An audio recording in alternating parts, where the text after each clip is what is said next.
यह है मुस्तफ़ात गली नंबर में डिस्पेंसरी, जहां लोगों को काफ़ी समस्याएं आ रही हैं। इन समस्याओं को देखते भी इलाके के निगम पार्षद सबीला बेगम के पति और कांग्रेस नेता हाजी खुशनूद मौके पे पहुंचे। इस मौके पर पत्रकारों की टीम भी वहां पर पहुंची। प्राथमिक स्वास्थ्य केंद्र की मेडिकल ऑफिसर इंचार्ज डॉक्टर कुसुम और हाजी खुशनूद से बातचीत के कुछ खास अंश देखते हैं ये रिपोर्ट।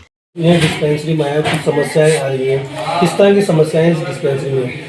देखिए, मेरे पास कुछ लोगों का भी फ़ोन आया था कि भाई डिस्पेंसरी में ताला लगा हुआ है और डॉक्टर साहब भी बाहर खड़े हुए हैं, पेशेंट्स भी बाहर खड़े हुए हैं। तो कुछ मसला है जो उनका लैंडलॉर्ड को लेकर चल रहा है, शायद वो किराए को लेकर के है या खाने बनाने को लेकर के है। तो लैंडलॉर्ड ने इसमें ताला लगा दिया था। जैसे मेरे पास फ़ोन आया तो मैं यहाँ पर आया। जब तक मैं यहाँ पर हूँ तब तक ही डिस्पेंसरी का लॉक खुल चुका था। डॉक्टर साहब यहाँ पर बैठे हुए हैं। अभी इस वक्त पेशेंट्स आ रहे हैं, उनकी दवाई दी जा रही है। डॉक्टर साहब यहाँ पर बैठे हुए खुला हुआ है। मेरी जो लैंडलॉर्ड है उनसे भी मेरी बात हुई है। उनकी कुछ समस्याएँ हैं किराए को लेकर के और बिल्डिंग की जरूरत है शायद उनको, तो उसके लिए बात की जाएगी जो भी बेहतर तरीका होगा। मैंने विधायक जी से भी बात की थी, उनको भी मैंने इससे अवगत कराया है कि ये परेशानी है यहाँ पर, इस समस्या को जल्दी से जल्दी दूर किया जाए। तो इसका जितना जल्दी हो सके इसका मसला हल किया जाएगा इंशाल्लाह। जिस तरह से कहा जाता है कि दवाई 3 दिन मिलती है, 3 दिन नहीं मिलती है, 3 दिन महिलाओं को 3 दिन पुरुषों को, और यहाँ मरीज बहुत ज़्यादा हैं और टाइम लगता है, तो किस क्या इस तरह की चीज़ देखने को मिली आपको यहाँ का? देखिए, आज तो पर्टिकुलर इस तरह का कोई मामला यहाँ पर मुझे नज़र नहीं आया, लेकिन मेरे संज्ञान में पहले से भी तो लोगों के फ़ोन आए थे इस तरह से कि भी यहाँ पर दवाई टाइम पर नहीं दी जाती है, मिसबिहेव किया जाता है। तो उसके बारे में मैंने अभी डॉक्टर साहब से बात की, मुझे पता चला है कि इस तरह से नहीं होता है। और अगर आगे भी कोई ऐसा मामला आएगा तो हम फिर बीच में यहाँ पर आवाम के साथ खड़े होंगे और इस समस्या का बिल्कुल निवारण किया जाएगा।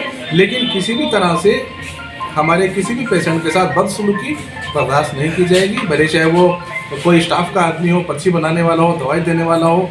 मुझे लगता नहीं है डॉक्टर साहब किसी तरह से कोई किसी के साथ मिसबिहेव करेंगे, लेकिन फिर भी अगर डॉक्टर साहब की तरफ से भी कोई बात है तो उनके लिए भी ये बात हम लोग सख्ती से उससे बात की जाएगी। और किसी भी तरह से आवाम के साथ अगर उनको कोई परेशानी है, जो पेशेंट्स आते हैं उनको अगर कोई परेशानी है, तो उसके लिए हम लोग हर वक्त खड़े हुए हैं। जिस तरह से भी हम लोग उनकी मदद कर पाएंगे उनकी मदद करेंगे। हाँ, उसके साथ साथ अगर डॉक्टर साहब को कोई परेशानी है किसी भी चीज़ को लेकर के, तो इनकी बात भी सुनी जाएगी। इनके साथ डॉक्टर साहब के साथ भी हम लोग यहाँ पर हमेशा बने हुए हैं और किसी भी तरह का कोई परेशानी आएगी तो हम लोग उसका इंशाल्लाह ज़रूर हल निकालेंगे।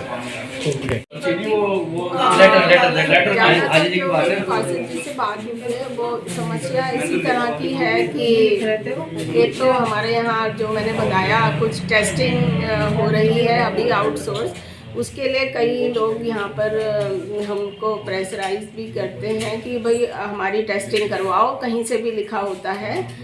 लेकिन हमारी जो मीटिंग हुई है इस बारे में हमें ये बताया गया है कि हमको जो पेशेंट में कमी लगती है, प्लस जो हमारे पास जो भी एंटीनेटल पेशेंट आते हैं, प्रेग्नेंट लेडीज़ हैं, उनको हमें प्रायोरिटी देनी है, जो कि इस डिस्पेंसरी में बहुत ज़्यादा संख्या में आते हैं।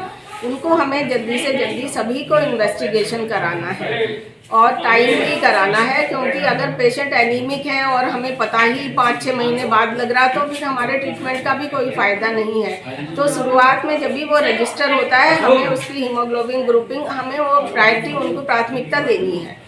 तो इस बारे में यही है कि पहले तो हमें अपने ही मरीज़ कवर करने हैं। अस्पतालों में, सभी अस्पतालों में टेस्ट हो रहे हैं और वो अपने अस्पताल से ही कराएंगे, उसमें हम कुछ कर नहीं सकते कि वो हमें कहें, क्योंकि पहले प्राथमिकता हमारे पास आने वाले मरीज़ हैं वो हमें देखना है।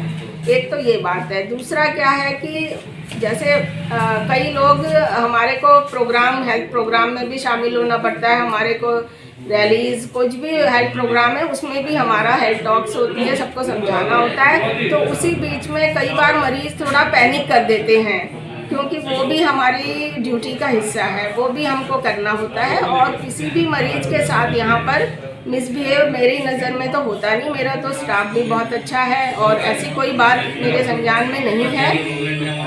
और अगर कुछ कमी हमारे पास है, हमें जैसे अब पता चल रहा है, तो उसको हम सुधारने का प्रयत्न करेंगे। जिस तरह से कहा जाता है कि 3 दिन महिलाओं को दवाई मिलेगी, 3 दिन पुरुषों को मिलेगी, क्या ये इसमें कितनी बात सच है? ये हमारी डिस्पेंसरी में बिल्कुल सच नहीं है। और हमारा मंडे को एंटीनेटल डे होता है, लेकिन कोई इमरजेंसी अगर कोई मरीज़ है उसको भी हम देखते हैं। और बुधवार शनि शुक्रवार हमारे यहाँ टीके लगते हैं, लेकिन मरीज पूरे देखे जाते हैं रोज। क्या स्टाफ ही कमी है क्या यहाँ पर? अभी जो स्टाफ ऑथराइज है यहाँ CPUSC के लिए, वो तो मेरे पास स्टाफ पूरा है। ANM है, उनको एरिया में भी काम करना होता है, टीके लगाने हैं। अभी हमारी खसरा रुबेला की उन्मूलन प्रोग्राम चल रहा है, उसके लिए MR कैंपेन हमारी 6 फरवरी से 6 मार्च तक जो है चल रहा है। कि उन्मूलन प्रोग्राम चल रहा है, उसके लिए MR कैंपेन हमारी 6 फरवरी से 6 मार्च तक जो है चल रहा है। उसमें हर दिन वैक्सीनेशन हो रहा है हमारी डिस्पेंसरी में। हर दिन 9 महीने से 5 साल के बच्चे रोज उनका टीका लग रहा है। ये अपने टीके के शेड्यूल से हटकर है और ये सभी 9 महीने से 5 साल के बच्चों को लेना है, ताकि जल्दी से जल्दी खसरा हट जाए। जिस तरह से स्टाफ कुछ बाहर चला जाता है, ड्यूटी पे अभियान चलता है, टीकों में चला जाता है, तो यहाँ संख्या पर कम रह जाती होगी, तो क्या उसमें जब स्टाफ की कमी नहीं पड़ती?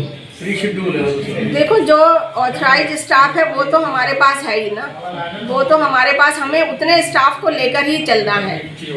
यहाँ पर थोड़ी मरीजों की संख्या ज़्यादा है, लेकिन जो स्टाफ हमें मिला है हम उतना ही हम उनको लेके ही चलेंगे। और हम किसी तरह कोशिश कर रहे हैं, पूरा मरीज देखे जा रहे हैं। थोड़ी बहुत किसी की शिकायत अगर ऐसा है तो हम सुधारने का प्रयत्न करेंगे। और लेकिन हमारा बस एक गुजारिश ये है कि 9 महीने से 5 साल के सभी अपने बच्चों को खसरा रुबेला का टीका लगवाएं और जल्दी से जल्दी ये बीमारी यहाँ से हट जाए, क्योंकि इस समय यहाँ पर खसरा के केस काफ़ी आए थे और ये करने के लिए हमें जो है 2023 में इसका उन्मूलन करना है। उसके लिए वैक्सीनेशन बहुत ज़रूरी है। सभी अपने 9 महीने से 5 साल के बच्चों का टीका लगाएं। एरिया में भी ये टीके लग रहे हैं और डिस्पेंसरी में भी ये टीके लग रहे हैं। शुक्रिया।